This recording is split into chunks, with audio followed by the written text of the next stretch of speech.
प्रशासनिक अधिकारी, लेकिन हम जैसे हमारा स्ट्रक्चर है बना हुआ कि हमारी बैकबोन प्रशासनिक अधिकारी रहते हैं, फ्रंट में निर्वाचित जनप्रतिनिधि रहते हैं और निर्वाचित जनप्रतिनिधियों के साथ प्रशासन की सक्षमता से सरकार काम करती है। इसलिए बेसलाइन पे काम करने के लिए अपने अपने दायरे के अंदर बहुत अच्छे से काम करे। इसी अपेक्षा के आधार पर यह कलेक्टर कॉन्फ्रेंस हमने आयोजित की है। मोटे तौर पर 6 महीने बाद हम इसका रिव्यू करेंगे। 1 साल में इसका 1 साल 3 महीने का टारगेट अभी लिया है और जैसा कि कुछ हमने निर्देश भी दिए हैं, कलेक्टर, सीईओ और अन्य अधिकारी ग्रामीण क्षेत्रों में रात्रि विश्राम करें, सरलता से लोगों के साथ मिले जुले, जनप्रतिनिधियों से संवादहीनता नहीं होना चाहिए, जन सुनवाई में भी लापरवाही नहीं करना है, सीएम हेल्पलाइन की शिकायतों पर ध्यान दे, जिले में अच्छे सुझाव, अच्छे नवाचार जिलों के अंदर और कई योजनाओं में सुधार की गुंजाइश है। हमने कई जिलों का जिन्होंने अच्छा काम किया है उनके प्रेजेंटेशन भी देखे सुने हैं, जैसे हेल्थ में जिसने काम किया, अपने एग्रीकल्चर में अच्छा काम जिस तरह से हुआ है, ऐसे अलग अलग कलेक्टर या उनके जिलों के अंदर के जो 4, 5, 6 जिनने अच्छे अपने प्रेजेंटेशन बनाए उनकी बात भी कही है। कई अच्छे नवाचारों के बारे में जानकारी भी आई है और जैसे एग्रीकल्चर सेक्टर में भावांतर योजना को लगभग 1.5 लाख से ज्यादा लोगों ने पंजीयन किया है और भावांतर योजना का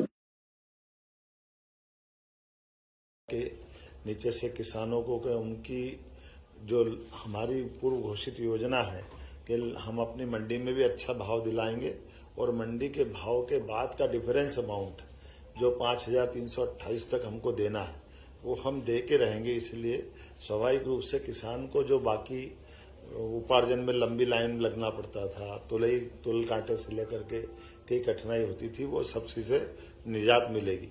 लेकिन हमने ये भी कहा कि एग्रीकल्चर में भी जैविक खेती को भी बढ़ावा दें, क्योंकि जब हम पशुपालन को बढ़ावा दे रहे हैं प्राकृतिक खेती भी बढ़ना चाहिए और इनके पंजीयन करके, क्योंकि इसमें दोहरा लाभ रहता है। हमारे पशुपालन के आधार पर जैविक खाद भी अपने पास उपलब्ध रहता है और उसी के आधार पर एग्रीकल्चर में जब प्राकृतिक खेती करते हैं तो उसके पंजीयन करा लेते हैं, तो पंजीयन के आधार पर किसानों को भारत सरकार के माध्यम से भी और राज्य सरकार के माध्यम से अलग से लाभ भी मिलता है। उद्यानिक फसलों के बारे में भी अच्छी बात हुई है। इसमें उद्यानिक फसलों से किसानों की कम भूमि में भी अच्छी लाभ मिलता है।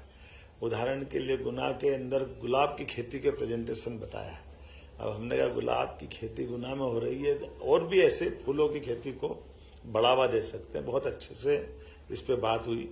ड्रिप स्प्रिंकलर सिंचाई को भी बढ़ावा देने पे हमारा जोर है, क्योंकि इसमें बूंद बूंद पानी बचता है। बड़े पैमाने पे जब हमारा सिंचाई का रकबा बढ़ रहा है तो सिंचाई के रकबे में भी हम स्प्रिंकलर से और नीचे तक एक एक बूंद बचा करके अधिकांश खेती के अंदर सिंचाई का रकबा भी बढ़ाएं और उसको लाभ दिलाएं। प्रत्येक जिलों में कहा गया भाई, चूंकि प्राकृतिक खेती, जैविक खेती को हम बढ़ावा दे रहे हैं तो खेती के लिए उत्पादों का बाजार भी निर्मित करें, ताकि एक सप्ताह में एक दिन के लिए वो उत्पाद भी बेचने की जगह हो जाए, वहां वो अपना प्रॉपर माल बेच सके।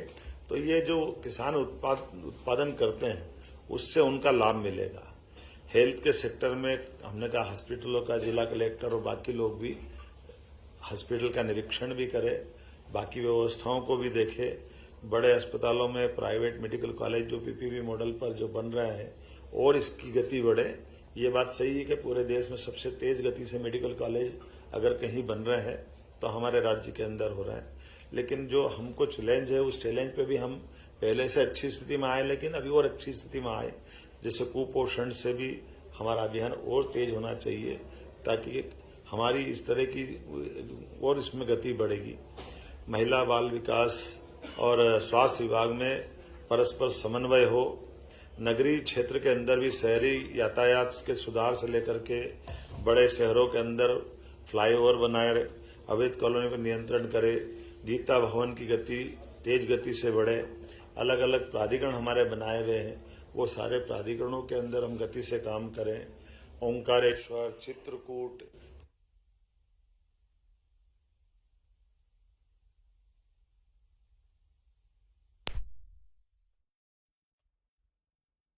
पे हम ध्यान दे रहे हैं, लेकिन धार्मिक पर्यटन के ये केंद्र बन के निकले।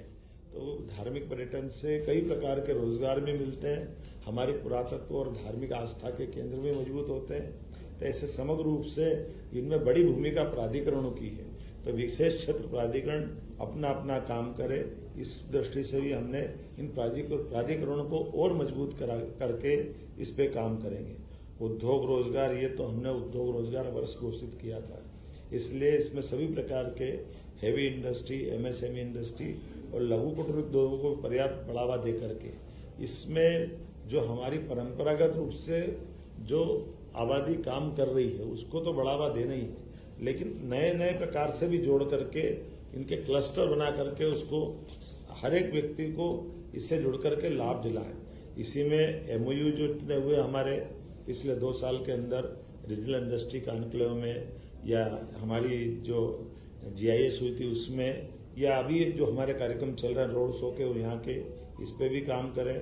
और पुरानी मिलों के निपटारे की दृष्टि से भी, जैसे हमने अपना हुकुमचंद बिल का निराकरण किया, उज्जैन का किया था, रतलाम, ग्वालियर और ऐसे स्थानों पर जहां जहां भी मिलों की या जिनिंग प्रेस की या इंडस्ट्री की कोई जमीन है, उसका जमीन का वापस लेकर के पुनरुद्योग की दृष्टि से या विकास की दृष्टि से उसका बेहतर से बेहतर उपयोग हो जाए। और खासकर जिलों में लघु कुटीर उद्योगों के ये गृह उद्योग है, लोग घर से ही काम कर सकते हैं, इस दिशा में भी इसको बढ़ावा करें। भू अर्जन की प्रक्रिया सरल करें, इस दिशा में आगे बढ़े। राजस्व के प्रकरणों के निराकरण की दृष्टि से भी, खास करके अविवादित प्रकरणों में लगभग 1.25 लाख प्रकरणों का निराकरण हमने 24-25 में हुआ है, और ये लगभग और गति से बढ़ाएं। और जो बदलाव हमने किए हैं, खास करके ई पंजीयन के आधार पर, ई पंजीयन से सीधे सीधे नामांतरण हो रहा है पंजीकरण ऑफिस से ही दस्तावेज के आधार पर, लेकिन इसी के साथ साथ हमने राजस्व प्रकरण में तहसीलदारों के काम के बंटवारे करते हुए जो एग्जीक्यूटिव मजिस्ट्रेट की भूमिका निभाते हैं, उनके अलावा राजस्व न्यायालय में तहसीलदारों की नियुक्तियां कर दी है, जो पूरे समय बैठ करके उनकी अपनी दक्षता से वो काम करेंगे। हमारे जबलपुर ने बहुत अच्छा काम किया था उसके, और साथ साथ बाकी राज्य के अंदर भी, बाकी जगह भी ये काम इसी प्रकार से चले। और ऐसी सभी चीजों के साथ कुल मिलाकर यशस्वी प्रधानमंत्री के नेतृत्व में हमने कई क्षेत्रों में, जैसे स्वच्छता में, क्लीन एयर में, शहरीकरण में, मेट्रो, खासकर मेट्रोपॉलिटन सिटी बनाने में 2 मेट्रोपॉलिटन सिटी हमने बनाई है। ऐसे कई कामों में, नई शिक्षा नीति लागू करने में, पीएम एक्सीलेंस कॉलेज बनाने में 52, हमारे 55 जिलों में पीएम एक्सीलेंस कॉलेज बने हैं, शांतिपनी विद्यालयों की गति तेज बढ़ी है। ऐसे और कुछ भी विषयों को लेकर भी पूरा समग्र रूप से जो जन कल्याण के विषय हैं उन पर 2 दिन तक ही मंथन चलने वाला है, और कोशिश कर रहे हैं कि इन कामों के बलबूते पर सरकार की प्रशासनिक दक्षता के साथ जन कल्याण की भावना का प्रकटीकरण भी हो, और हमारे रिजल्ट मध्य प्रदेश सरकार के यशस्वी प्रधानमंत्री के नेतृत्व में कदम से कदम मिलाकर जो एक सुशासन की साख है वो और मजबूती से आगे चले। नगरीय विकास पर भी आपका बड़ा फोकस रहा, कहा जा रहा है कि सड़कें जो बिगड़ जाती है उसको आपको बड़ी गंभीरता से, हमने ये कहा कि हमने कहा कि भी बारिश के समय सड़कें खराब होती तो प्रयास ऐसा करें कि पानी का निराकरण हो। बारिश के समय जो एक्स्ट्रा पानी आ जाता है उसका भी एक तरह से, पानी भी 2 तरह का, सीवर का पानी और बारिश का पानी, एक एक करके वो सारी चीजें भी जोड़ रहे हैं, जिसके कारण से जनता को सुव्यवस्था। कल की बात आप आज मत बात करो ना, मेरी बात तो सुनो भाई, तुम तो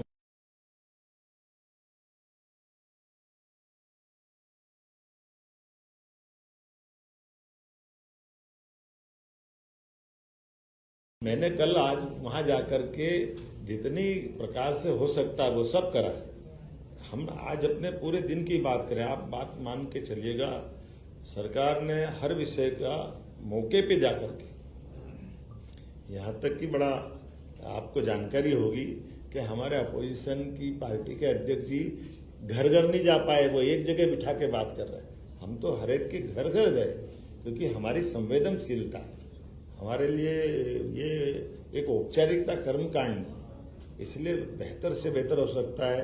हमने कार्रवाई भी की, बाकी काम भी किया। आप